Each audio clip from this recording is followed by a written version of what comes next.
नमस्कार, आप देख रहे हैं 4 PM और मैं हूं आपके साथ निधि तिवारी। वक्फ संशोधन मामले में सुप्रीम कोर्ट के भीतर सुनवाई पूरी हो चुकी है। फैसला सुरक्षित है और जल्द ही इस देश की सबसे बड़ी अदालत अपना फैसला सुनाएगी।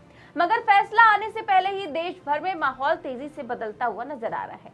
15 मुस्लिम संगठनों ने इस संशोधन के खिलाफ 13 जून को विरोध प्रदर्शन का ऐलान किया है। वहीं 22 मई को देश की राजधानी दिल्ली में इस कानून के खिलाफ इंडिया इस्लामिक कल्चर सेंटर में देश भर के विभिन्न समुदायों से जुड़े हुए प्रबुद्ध लोग, राजनीतिक नेता, पत्रकार सब शामिल हुए और सबने इस संशोधन का पुरजोर विरोध किया।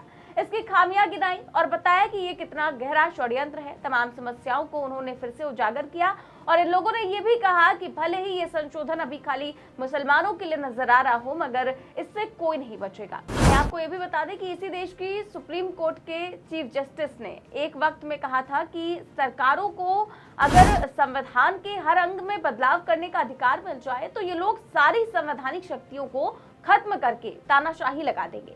ऐसे में अब सुप्रीम कोर्ट पर सबकी निगाहें टिकी हैं और वक्फ कानून ही ये तय करेगा कि क्या संसद के जरिए तानाशाही थोपी जा सकती है।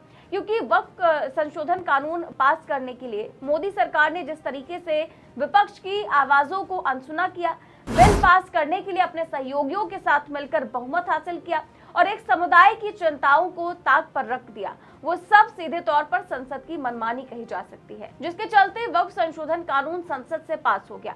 अब उसके सामने आखिरी बाधा सुप्रीम कोर्ट है। तो देखना यह है कि क्या सुप्रीम कोर्ट मुसलमानों की आवाज सुनेगा। इस बीच एक खबर मैं आपको ऐसी बताने जा रही हूँ जिससे सवाल खड़े हो सकते हैं कि क्या केंद्र सरकार धार्मिक कानूनों पर वोट बैंक की राजनीति कर रही है। दरअसल सुप्रीम कोर्ट में दो अलग अलग मामलों की सुनवाई में केंद्र का दोहरा रवैया सामने आया। एक वक्फ एक्ट को लेकर और दूसरा मंदिरों के प्रशासन से जुड़े हिंदू धार्मिक न्यास कानूनों को लेकर। दोनों मामलों में धार्मिक समुदायों के संवैधानिक अधिकार दांव पर है, लेकिन दोनों ही मामलों पर सरकार का रुख एक जैसा नहीं है। इसीलिए सवाल उठने लगे हैं कि क्या ये कानूनी रणनीति है या राजनीतिक खेल। दरअसल 22 मई 2025 को सुप्रीम कोर्ट में वक्फ संशोधन अधिनियम को चुनौती देने वाली याचिकाओं पर सुनवाई हुई। कुछ हिंदू याचिकाकर्ताओं ने 1995 के वक्फ एक्ट और उसके 2025 के संशोधन को इस आधार पर चुनौती दी कि इससे बहुसंख्यक समुदाय के अधिकारों का हनन होता है। कुछ याचिकाकर्ताओं की दलील थी कि मामला पहले हाईकोर्ट में जाना चाहिए, लेकिन केंद्र सरकार ने इस मांग का समर्थन नहीं किया। सॉलिसिटर जनरल तुषार मेहता ने कोर्ट में कहा कि मैं चाहता हूं कि मामला हाईकोर्ट में ना जाए, ये संविधान से जुड़ा मामला है तो इसे सुप्रीम कोर्ट ही सुने। इस पर मुख्य न्यायाधीश BR गवई और जस्टिस AG मसीह ने कहा कि अब 1995 एक्ट की चुनौती हम नहीं सुनेंगे। अब अप्रैल की एक दूसरी सुनवाई के बारे में आपको बताते हैं। अप्रैल 2025 में सुप्रीम कोर्ट मंदिरों के प्रशासन से जुड़े हिंदू धार्मिक न्यास कानूनों को चुनौती देने वाले मामले की सुनवाई कर रहा था। ये मामला उन कानूनों को चुनौती देता है जो दक्षिण भारतीय राज्यों जैसे तमिलनाडु, आंध्र प्रदेश, तेलंगाना और पुदुचेरी में हिंदू मंदिरों और धार्मिक संस्थानों के प्रशासन और प्रबंधन को नियंत्रित करते हैं। कई याचिकाकर्ताओं, जिनमें प्रमुख रूप से स्वामी दयानंद सरस्वती और अन्य हिंदू धार्मिक नेता शामिल थे, उन्होंने राज्यों के हिंदू रिलीजियस एंड चैरिटेबल एंडमेंट्स यानी कि HRC एक्ट की वैधता को सुप्रीम कोर्ट में चुनौती दी।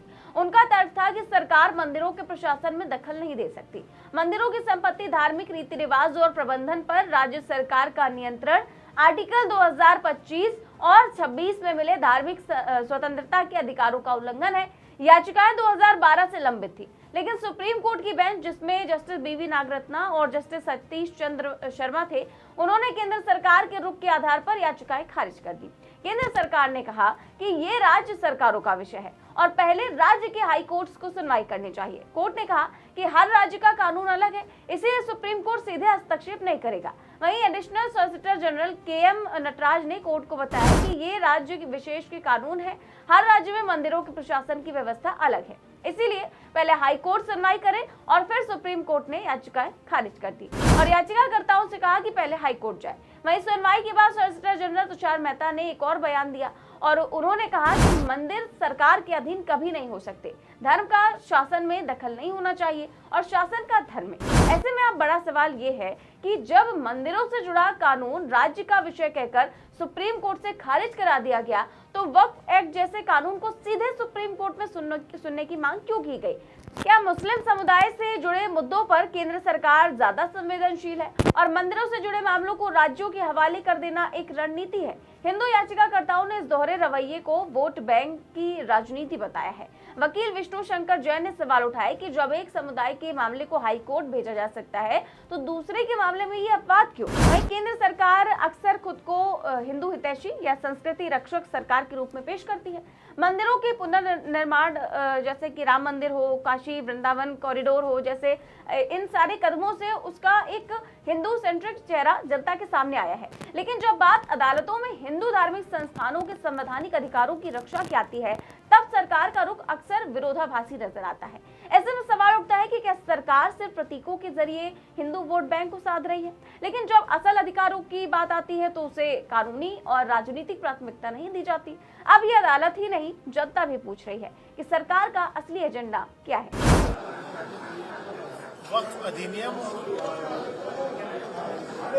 के खिलाफ पूरे मुल्क भर में ऐसी मीटिंग्स, डेमोन्स्ट्रेशंस, जलसे हो रहे हैं और आज कौमी तंजीम ने तारिक अनवर साहब के नेतृत्व में एक बड़ा कन्वेंशन दिल्ली में किया। तो ये एक कंटिन्यूअस प्रोसेस है। वक्फ अमेंडमेंट एक्ट को किसी भी हालत में इस देश के लोग नहीं मानते। ये सिर्फ मुसलमानों का इशू नहीं है, ये हिंदुस्तान के संविधान पर हमला है और कौमी तंजीम के लोग उन्हें आज रिजॉल्व किया है कि हम भारतीय संविधान पर हमला नहीं होने देंगे। ये भारतीय संविधान की आत्मा के ऊपर हमला।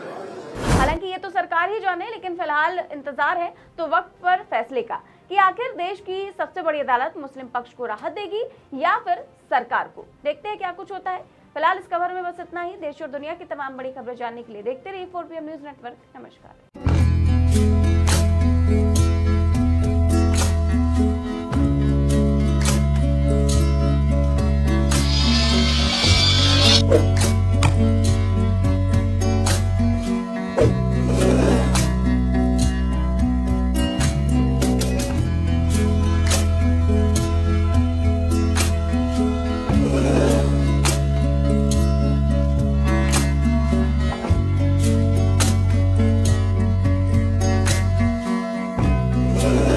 Thank you.